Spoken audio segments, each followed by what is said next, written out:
ASWSU President Jordan Frost announced today that parking will no longer cost students any money when they want to go work out. The UREC Center now requires no fees for students. In the Women's Resource Center, much like Eastern Washington, students can pick up a can of Campbell's tomato soup without revealing their identity. Some people view the city's current $10 parking fee as a pushover fee.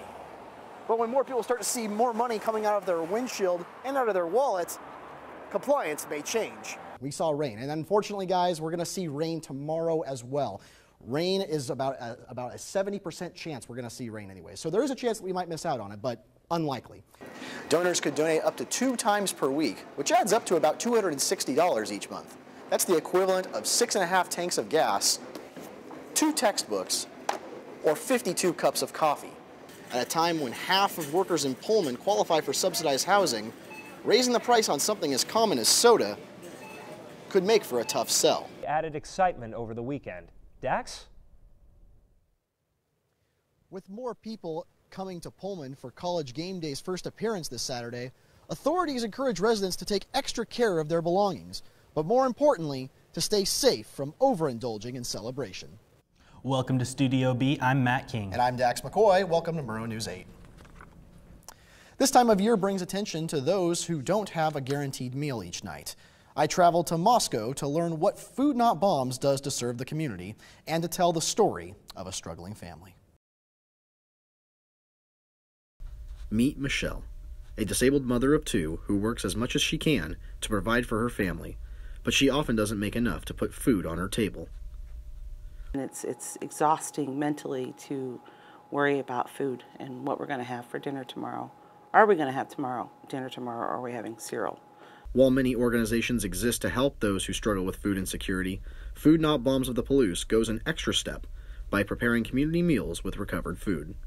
They also serve food to anyone who wishes to eat. At Community Meals, Food Not Bombs serves recovered food in the form of vegan meals, where everyone is welcome to eat, with a motto of whether rich or poor, stoned or sober. You could show up in your Rolls Royce, in a tuxedo, and still get food and be treated like anybody else. And that's the whole point, is that food is a way to bring people together and build community.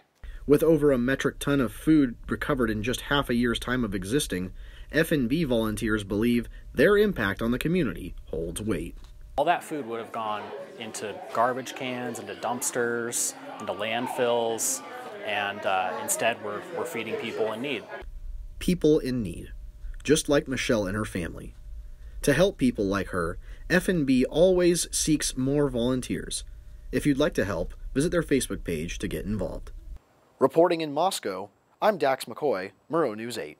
The season hasn't gone the way they wanted it to.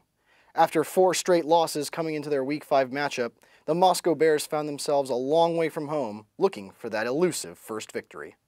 We've been on the verge. The team's not an 0-4 team. I mean, we've just consistently shot ourselves in the foot. The Bears' defense set the tone early, forcing several Bonners Ferry turnovers, and then turned those opportunities into points.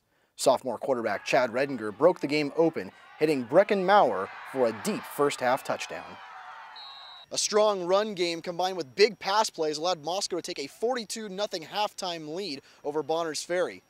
Coach Helbling says they're going to keep pounding it in. The Bears had scenarios with the lead going into halftime before and ultimately collapsed, most notably on homecoming night against Timberlake.